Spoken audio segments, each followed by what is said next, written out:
Hello दोस्तों, अप्पू की पाठशाला और ई विद्यार्थी में आपका बहुत बहुत स्वागत है। उम्मीद है सब अच्छा कर रहे हो, बिल्कुल ठीक हो।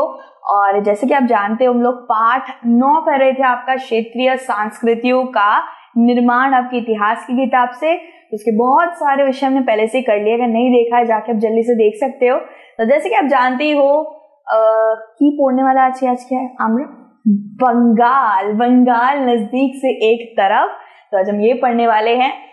जैसे कि आप जानते हो, मैं एक बंगाली हूँ और जो मुझे देखते हैं, फॉलो करते हैं, उन्हें पता ही है कि आपकी अप्पू मैम बंगाली है। और थोड़ा बहुत हम आपको बताने वाले हैं, थोड़ी बहुत चीजें, ठीक है। गप्पे शप्पे भी मारेंगे, लेकिन विषय को शुरू करते हैं सबसे पहले, ठीक है। तो एक क्षेत्रीय भाषा का विकास हुआ था। देखिए, हमने शुरुआत में शायद पढ़ा था मलयालम भाषा के बारे में, कि मलयालम भाषा का विकास हुआ था। तो वैसे ही बंगाली भी एक भाषा होती है और उसका भी विकास संस्कृत से ही हुआ है, ठीक है। तो ये जो बंगाली है, देखिए 2 तरीके की बंगाली होती है। एक तो होती है स्वतंत्र बंगाली, यानी कि जो लोगों द्वारा रची गई है, जो बनाई है लोगों ने अपने शब्द, बहुत से अलग अलग शब्द डाल के, कहीं से प्रेरणा लेके उन्होंने एक स्वतंत्र भाषा बना दी है बंगाली। दूसरी जो सबसे पहले आई थी इस स्वतंत्र भाषा से, स्वतंत्र बंगाली से भी पहले, वो थी संस्कृत से ऋणी बंगाली, यानी संस्कृत से उधार ली हुई बंगाली। बंगाली संस्कृत से आई है, ये आपको याद रखना है। हम मानते हैं कि बंगाल में लोग बंगाली भाषा बोलते हैं, बात तो सही है, बंगाली भाषा ही बोलते हैं। लेकिन दिलचस्प बात यह है कि बंगाली संस्कृत से ली गई है, बंगाली खुद से उत्पन्न नहीं हुई है। एटा संस्कृत के निये होइछे, है ना। कौन कौन में बंगाली है, नीचे कौन में जरूर बताना, ठीक है। तो भाई ईसा पूर्व 4वीं-3वीं शताब्दी में, ठीक है, 4वीं या 3वीं शताब्दी, बहुत पुरानी बात चल रही है यहाँ पे। मगध यानी कि दक्षिण भारत, मगध बहुत लोगों की राजधानी भी रह चुकी है, उसमें बहुत सारे राजवंश भी पनपे हैं। तो दक्षिण बिहार में मगध पड़ता है, मगधा भी बोला जाता है इसको।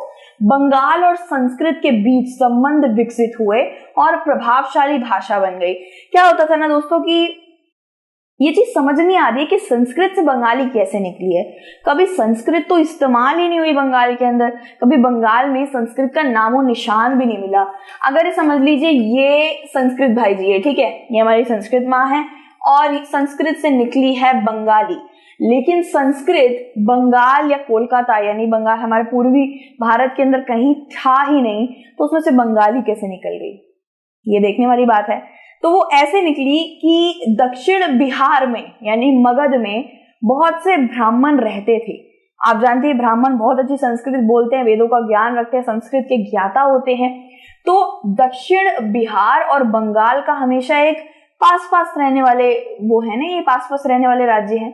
तो इनका हमेशा से ये दोनों जुड़े रहते थे एक दूसरे से। तो जो संस्कृत का जो ज्ञान भंडार जो भी आया है ना बंगाल में, वो आया है दक्षिण बिहार से, यानी मगध से आया है। मगध और बंगाल का बहुत पुराना रिश्ता था और वहां के बहुत से ब्राह्मण बंगाल में आके स्थित हो गए थे। तो उन्होंने फिर संस्कृत की स्थापना शुरू करी, उन्होंने संस्कृत भाषा बोलनी शुरू करी, फिर संस्कृत से बंगाली उन्होंने निकाली। अब आपको पता चली गया होगा कि संस्कृत से बंगाली कैसे निकली, जबकि संस्कृत तो बंगाल में कहीं बोली ही नहीं जाती थी।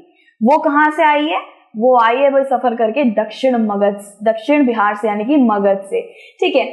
4वीं शताब्दी में गुप्त शासकों ने, गुप्त यानी कि गुप्ता वंशज की बात हो रही है, गुप्ता डायनेस्टी कहा जाता है, तो उत्तर बंगाल को नियंत्रित किया और ब्राह्मण वहां बस गए। देखिए यहाँ पे हमारा पंक्ति आ गया है कि 4वीं शताब्दी के अंदर गुप्ता वंशज दक्षिण भारत मगध को संभाल रहे थे, बिहार को संभाल रहे थे। तो इन्होंने क्या किया, इन्होंने बहुत से ब्राह्मणों को बंगाल भेज दिया। तो बंगाल भेजने के बाद बहुत से ब्राह्मण वहां गए, वेदों का ज्ञान रखा, संस्कृत भाषा बोलनी शुरू करी और फिर संस्कृत से धीरे धीरे एक बंगाली भाषा बाहर आई। ऐसे बंगाली भाषा संस्कृत से बनने के बाद एक स्वतंत्र बंगाली बनी थी, ठीक है। एक बंगाली है जो संस्कृत से ली गई है और दूसरी बंगाली है जो लोगों द्वारा, वहां के क्षेत्र में रहने वाले लोगों द्वारा ऐसे ही बनाई गई है, ठीक है। इस प्रकार मध्य गंगा घाटी, बिहार, यूपी, यूके में भाषाएं, यूके यानी कि उत्तराखंड यहाँ पे मैं बोलना चाह रही हूँ, ठीक है, यूके में भाषाएं संस्कृतियां मजबूत हो गई। तो वही बिहार में ले लीजिए, बंगाल में ले लीजिए, उत्तराखंड में, हर जगह ब्राह्मणों की वजह से संस्कृत वहां पनपा, क्योंकि ब्राह्मण संस्कृत जानते थे और संस्कृत से ही बहुत सारी भाषाओं का जन्म हुआ। ऐसे ही बंगाली भाषा का भी जन्म हुआ। ठीक है, तो 7वीं शताब्दी में आ गए हैं, 14वीं से बिल्कुल शताब्दी 7वीं में आ गए हैं। आपको याद रखना है कि 14वीं शताब्दी में गुप्त वंशज ने ब्राह्मणों को बंगाल में भेजा था, जिससे वो एक नया भाषा वहां निकाल पाए। फिर वहां पे वो नया भाषा निकाले था संस्कृत में से। ठीक है, तो 7वीं शताब्दी में एक चीनी यात्री था जुआंगजांग में संस्कृत से संबंधित भाषा का इस्तेमाल पूरे बंगाल में किया जाता था। तो भाई इन्होंने, ये जो नाम मैंने बताया अभी जुआंगजांग, इन्होंने क्या किया, ये चीन से आए हुए एक यात्री थे। तो इन्होंने 7वीं शताब्दी में ये लिखा है दस्तावेजों में कि संस्कृत से ही बंगाली भाषा आई है। तो इन्होंने दस्तावेजों में ये डाला भी है कि संस्कृत से ही बंगाली भाषा आई है। मलयालम, तेलुगु और कन्नड़ा भी संस्कृत में से आई है। जो मैंने शुरुआत में ही बोला था, बहुत सी ऐसी भाषाएं हैं जो संस्कृत से आई हैं। ठीक है, तो जिनको नहीं पता था कि बंगाली कहाँ से आई, बंगाली संस्कृत से ही ली गई है। और 2 तरीके की बंगाली होती है, मैंने आपको बताया है। एक है स्वतंत्र बंगाली जो लोगों द्वारा बनाई गई, और एक है जो किसी से ऋणी करके लिया गया। ऋणी यानी उधार करके, संस्कृत से उधार करके लिया गया। तो ये कन्नड़ा, तेलुगु, मलयालम, बहुत सी ऐसी भाषा हैं जो संस्कृत से आई हैं। 8वीं शताब्दी में आ जाते हैं दोस्तों। 8वीं शताब्दी में से बंगाल पालों के अधीन क्षेत्रीय राजा बन गया। ठीक है, तो क्या हुआ था, अब बंगाल में गुप्ता वंशज को आपको याद रखना है, बिहार में उनका राज था। बिहार से उन्होंने ब्राह्मण भेजे थे। अब बंगाल को कौन संभाल रहा था, पाल वंशज संभाल रहा था बंगाल को। ठीक है, अब वो पाल वंशज के अधीन हो गया था। देखिए, बहुत से अलग अलग राजा आते गए हैं बंगाल के अंदर। कभी किसी वंशज का राज रहा है, कभी किसी साम्राज्य का स्थापति रहा है ये बंगाल। ठीक है, तो बंगाली भाषा जो स्वतंत्र बंगाली भाषा बनी है, उसमें भी वो बहुत दौरों से गुजरी है। वो काफी अलग बनी है। कभी कोई शब्द किसी से आया है, कभी वो किसी से प्रेरणा लेता रहा। तो भाई ऐसा नहीं है कि हर वक्त वो एकदम समान रूप से ही रही है बंगाली बहुत बार बहुत सारे अलग अलग तरीकों से गुजरी है, अलग अलग साम्राज्यों से गुजरी है, इसलिए वो थोड़ी थोड़ी अलग होती गई। ठीक है, 14वीं से लेके 16वीं शताब्दी में आ गए हम लोग। इस पर दिल्ली के सुल्तानों का शासन था। अब क्या हो गया था, बंगाल पाल वंशज से हटकर अब दिल्ली सुल्तान उन्हें संभाल रहे थे। दिल्ली सुल्तान और मुगल सुल्तान यानी कि अकबर। ठीक है, फिर 1586 की बात हो रही है। अकबर ने बंगाल पर विजय प्राप्त की। इसका अपना विशेष महत्व है। फारसी प्रशासन की भाषा थी, जबकि बंगाली क्षेत्रीय भाषा थी। अब क्या हुआ था ना दोस्तों कि बंगाल अब आ गया था भाई मुगल सल्तनत थी, इनके सुल्तानों के भीतर अब आ गया था बंगाल। ठीक है, आपको याद रखना है अकबर के भीतर आया था। तो अकबर ने हमेशा से ही बंगाल को एक सूबा के रूप में देखा है, मतलब कि उसको हमेशा एक बहुत महत्व राज्य बनाकर रखा, बहुत ज्यादा ही महत्वपूर्ण माना उसे। ठीक है, और उसने ये अकबर ने, जो मुगल शासक थे अकबर, इन्होंने क्या किया, इनके वक्त में जो भी प्रशासन चलता था ना, जो भी दस्तावेज लिखे जाते थे, सब कुछ उसमें एक भाषा फारसी होती थी। इनका सब कुछ इस्तेमाल सिर्फ फारसी में होता था। लेकिन उन्होंने बंगाली को भी बहुत ज्यादा महत्ता दी, क्योंकि बंगाली क्षेत्रीय भाषा थी, लोगों द्वारा बोली जाती थी, इसलिए उसका भी एक अलग महत्व था ही था। लेकिन आपको याद रखना है कि मुगलों के भीतर जो भी काम होता था वो फारसी भाषा में होता था। ठीक है, फारसी यानी कि पर्शियन। फिर बंगाली साहित्य को 2 श्रेणियों में विकसित करा गया है। 2 श्रेणी कौन कौन सी है दोस्तों? एक बंगाली भाषा वो है जो संस्कृत से आई है, और दूसरी जो स्वतंत्र बांग्ला है, यानी कि जो खुद से बन गई थी, खुद से कैसे करके लोगों द्वारा बन गई थी। तो 2 भाषाएं विकसित हुई हैं, 2 बंगाली भाषाएं हमेशा से रही हैं। ठीक है, 2 बंगाली साहित्य भी हमेशा से रहे हैं। मतलब इसमें किताबें, दस्तावेज, उल्लेख अलग मिलेंगे, और इसमें किताबी दस्तावेज उल्लेख अलग मिलेंगे। ठीक है, तो स्वतंत्र संस्कृत महाकाव्य मंगला काव्य स्थानीय देवताओं से संबंधित शुभ कविताएं थी।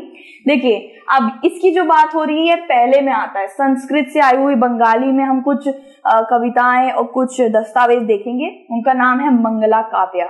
ठीक है, दस्तावेज यानी कि आप किताबें ले लीजिए, मंगला काव्य जो संस्कृत से आई हुई बंगाली में लिखी गई थी। ठीक है, पहले वाले में इसका नाम है मंगला काव्य। मंगला काव्य में आपको कविताएं मिल जाएंगी, भगवान देवता देवी से मिली जुड़ी कविताएं और दस्तावेज मिल जाएंगे। ठीक है, और ये कौन सी भाषा में लिखा गया था दोस्तों? संस्कृत से आई हुई बांग्ला में। बार बार समझा रही हूँ अच्छे से क्योंकि थोड़ा सा अटपटा सा लग रहा है ये विषय, लेकिन समझ जाएंगे। ठीक है, और भक्ति साहित्य जैसे वैष्णव भक्ति आंदोलन के नेता चैतन्य देव की जीवनी, ये भी संस्कृत से आई हुई बांग्ला से लिखा गया था। इसके अंदर क्या लिखा गया है? भक्ति साहित्य आपको मिल जाएगा। वैष्णव भक्ति आंदोलन जब हुआ था, विष्णु आंदोलन जब हुआ था, तो उसके जो नेता थे यानी कि चैतन्य देवा, तो चैतन्य देवा की जीवनी आपको मिल जाएगी। ये चैतन्य देव है जो कहते हैं कि कृष्ण का रूप माने जाते थे।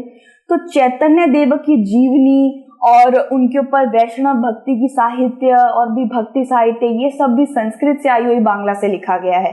ठीक है, तो आपको याद रखना है दोस्तों, दो दस्तावेज हमें मिलते हैं जो हमें बताते हैं कि एक संस्कृत से आई हुई बांग्ला है। उस संस्कृत से आई हुई बांग्ला से दो दस्तावेज हमें मिलते हैं, दो लिखी हुई चीजें हमें मिली हैं। एक है मंगला काव्य, यानी कि देवी देवताओं से संबंधित कुछ उसमें लिखा हुआ था, उसे मंगला काव्य कहते हैं, और मतलब विषय देवी देवता था। दूसरा है भक्ति साहित्य और चैतन्य देव की जीवनी, ये सब सांस्कृतिक बांग्ला इस्तेमाल करके लिखी गई थी। अब दूसरा आता है स्वतंत्र बांग्ला, यानी कि लोगों द्वारा बनाई गई बांग्ला। इसमें क्या क्या चीजें लिखी हुई थी ये जरा देखते हैं। दूसरे में आता है नाथ साहित्य, ये वो है स्वतंत्र बांग्ला की अब हम बात करेंगे। ठीक है, ये स्वतंत्र बांग्ला है यानी लोगों द्वारा बनाई गई है। इसके अंदर इस भाषा में लिखा हुआ आपको क्या क्या मिलेगा? इस भाषा में मिलेगा आपको नाथ साहित्य लिखा हुआ है स्वतंत्र बांग्ला से, जिसके अंदर साहित्य एक शाखा, ठीक है, जैसे मयनमती, ठीक है, ये लिखा गया है मयनमती।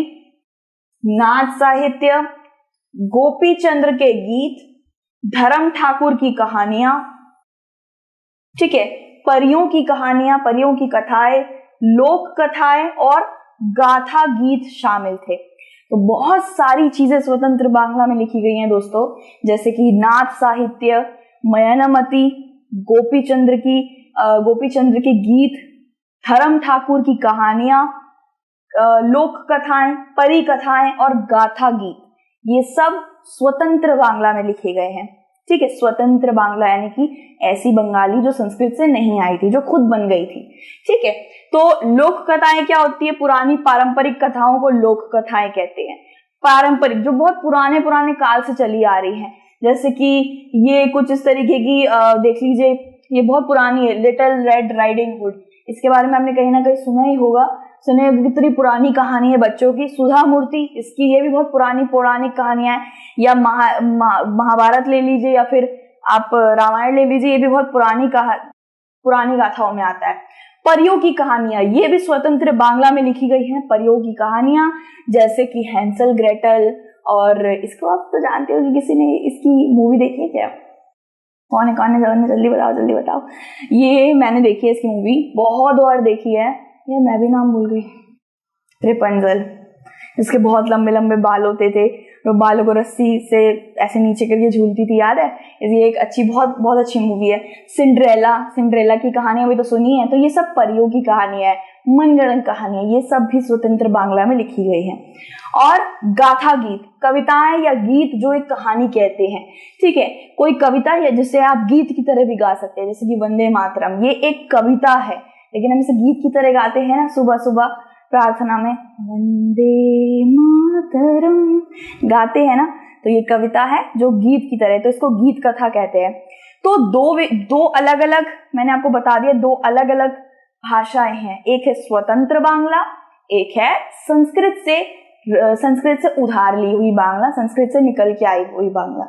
ठीक है, आपको याद रखना है कि संस्कृत से आई हुई बांग्ला किन किन को कहाँ कहाँ इस्तेमाल करा गया है। उसे इस्तेमाल किया गया है मयनमती, चैतन्य देव की जीवनी में, है ना, हमने भी पढ़ा।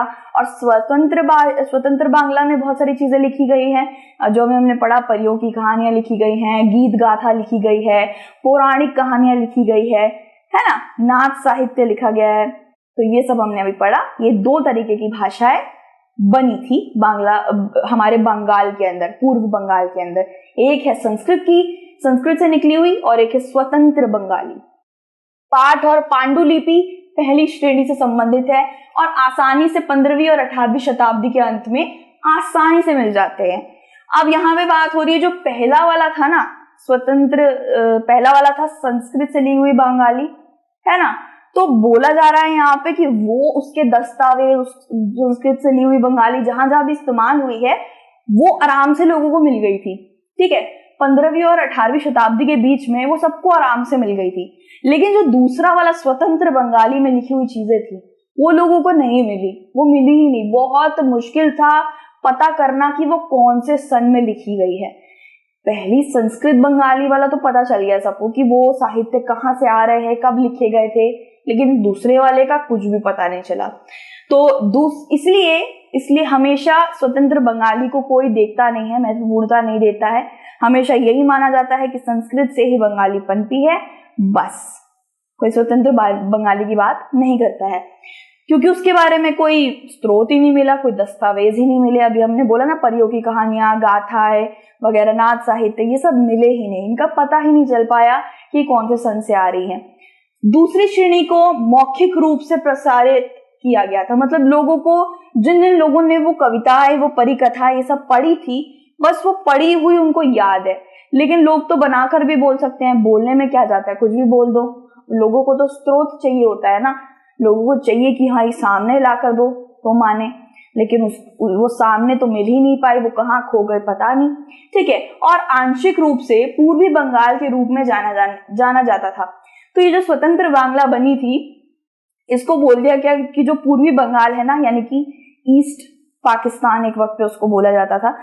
जब बंटवारा हुआ था हिंदुस्तान और पाकिस्तान का, तब पाकिस्तान के पास हमारा पूर्वी बंगाल चला गया था, जिसको आज के वक्त पे बांग्लादेश बोला जाता है।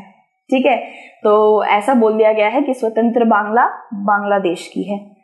ठीक है, बंगाल की नहीं है, हमारे हिंदुस्तान की नहीं है, वो बांग्लादेश की है। ठीक है, जो संस्कृत से निकली हुई है वो भारत के अंदर निकली है।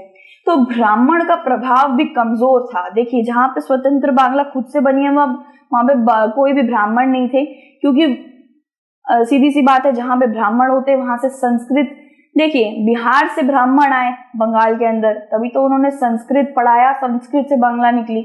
लेकिन जो स्वतंत्र बांग्ला बनी है वो किसी संस्कृत को इस्तेमाल करके नहीं बनी है, किसी ब्राह्मण के नजरिए से नहीं बनी है। ठीक है, तो निर्धारित नहीं किया जा सकता, इसको निर्धारित नहीं किया कभी भी। स्वतंत्र बांग्ला को कभी देखा ही नहीं गया। स्वतंत्र बांग्ला बनी भी है, किसने बनाई, क्या कुछ साहित्य थे, क्या वो खुद से बनी हुई बांग्ला थी, बताओ क्यों बनी, मतलब कैसे बनी थी, वो कभी नहीं माना गया, क्योंकि उसके पास वो बांग्ला है, हमारे स्वतंत्र बांग्ला बनी है, इसका कोई सबूत ही नहीं मिला। लेकिन संस्कृत से निकली हुई जो बांग्ला थी उसका सबूत हमेशा मिला है। ठीक है, तो पाठ और पांडुलिपियां पहली श्रेणी। देखिए, कुछ इस तरीके से दस्तावेज मिले संस्कृत से निकली हुई बांग्ला के, कि निकला है ना, हमें पता चल रहा है ना, चलिए अच्छा है, ठीक है, सबूत मिल गया है। लेकिन दूसरे वाले का कभी नहीं मिल पाया, स्वतंत्र बंगाली जो बनी उसका कभी नहीं निकल पाया। तो इस विषय में हमने यही पढ़ा कि बंगाली 2 तरीके की थी। दूसरी थी स्वतंत्र, पहली थी संस्कृत माँ से निकली हुई बंगाली। संस्कृत माँ से निकली हुई बंगाली में बहुत सारे दस्तावेज मिले, लोगों को सबूत मिला कि हाँ, संस्कृत से निकली बंगाली एक है, लेकिन स्वतंत्र बंगाली का कोई भी सबूत नहीं मिला। इसलिए हम सिर्फ यही जानते हैं कि संस्कृत से निकली हुई बंगाली है, बस। ठीक है, तो हमने पढ़ा, सारे के सारे सबूत पढ़े, साहित्य पढ़े कि संस्कृत बंगाली का क्या साहित्य है और स्वतंत्र बंगाली का क्या साहित्य है। संस्कृत बंगाली निकली कैसे, जबकि बंगाल के अंदर तो संस्कृत कोई बोलता ही नहीं था, संस्कृत का थोड़ा सा भी कुछ नहीं था वहां पे।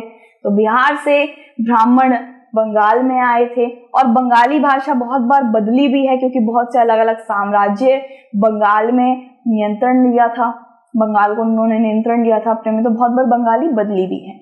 ठीक है, थोड़ा सा विषय हटपटा है, मुझे पता है विषय हटपटा है, इसलिए मैंने आपको अच्छे से धीरे धीरे करके समझाया जिससे आपको ढंग से समझ आ जाए। तो उम्मीद करती हूँ विषय आपको समझ आया होगा, बड़ा अटपटा सा विषय था। बाकी इसके बाद वाला विषय है पीर और मंदिर। तो भाई इस पीर और मंदिर वाले विषय में हम दूसरी वीडियो में मिलते हैं। अपना ध्यान जरूर रखिएगा। আসছেনা না এখানে, ठीक है, ताड़ाताड़ी एसे जान আমরা এটাকে देखबो আর কিছু খেয়ে নেবে, कुछ खा लेना, कुछ पी लेना शान से एकदम बढ़िया से। फिर पीर और मंदिर वाले इस विषय में जल्दी से मिलते हैं। Take care, bye, God bless you.